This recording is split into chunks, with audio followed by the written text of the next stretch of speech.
What up? This is Rama Screen covering movies, TV, and entertainment, and here's my review of Netflix new series Juvenile Justice. Hey, before you watch my review, please subscribe to my channel, press that like button, ring that bell so you can get notified whenever I post new videos. And if you'd like to help support this channel, please do so at patreon.com/ramascreen. That's patreon.com/ramascreen. Let's rock this. First up, I would like to say thank you to Netflix for granting me the screeners to this entire new show. They've asked me to not spill spoilers, therefore this review is spoiler free. I repeat, there are no spoilers in this video review. Damn! Netflix South Korean shows are a gift that keeps on giving. Just when you thought you've seen the best of what they have to offer, Juvenile Justice comes along and sets the bar even higher. I mean, just the fact that this show is willing to delve into this topic about criminal justice involving minors, I don't think even Hollywood is brave enough to entertain that idea. But anyway, Juvenile Justice is an incredibly gripping, emotionally powerful courtroom drama. The writers don't hold back in terms of the various cases you see on these episodes. Some of them are extremely hard to watch. I had to look away a few times, but it is a testament to this show's unflinching determination to challenge our preconceived notions about judgment and punishment and retribution and redemption. But I have a few more things to say about this, so stick around.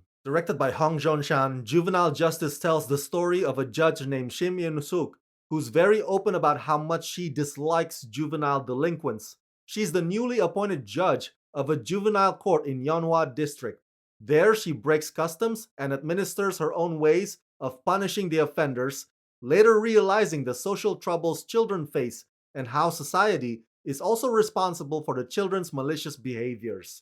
Starring Kim Hye-soo, Kim Mu-yeol, and Lee Sung-min. Okay, so you remember that old show CSI, right? Sure, it was praised as one of all-time greats, but it was also criticized because in real life, it's not really the forensics job to investigate. Forensics or crime scene unit are there to gather and collect and examine evidence, and that's pretty much it. What I'm getting at is, on Juvenile Justice, the judges do a little bit of detective work of their own. Even though they're not supposed to, that's not what judges are supposed to do. But it becomes a bit of a running gag in and of itself, because the chief judge would keep yelling at them, "We do not investigate! We're not detectives! What the hell are you doing?" But let's face it, let's keep it real here. The reason why the writers have the judges wear multiple hats, it's because everybody likes a good mystery. So if there's no small element of Sherlock Holmes digging for the truth in there, then you might not end up being as fixated on the show as they want you to be. The depiction of the courtroom proceedings may not be accurate either, but that's not the goal, because the interactions and the confrontations are all tweaked and altered to elevate tension and suspense. So yes, while Juvenile Justice is procedural, but the way that it's done here is more fluid than most procedural shows out there. Sometimes a case can spill over onto the next episode, and sometimes a previous case can affect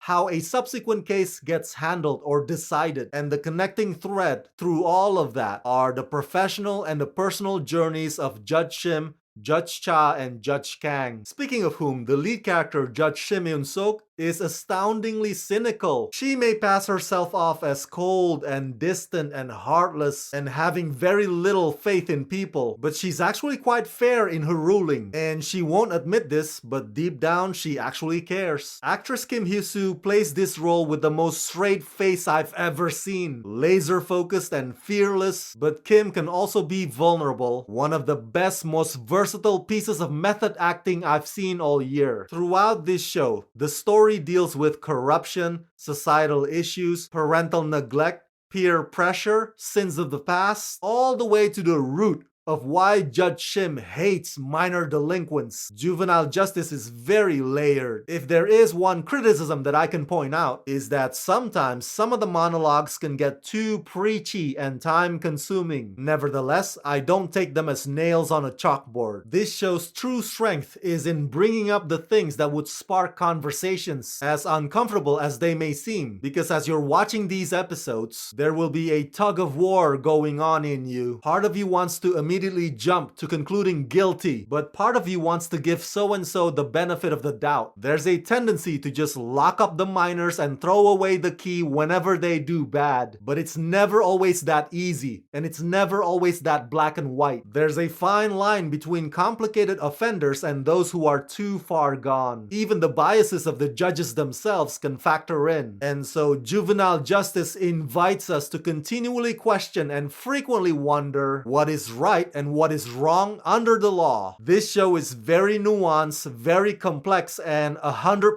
addictive.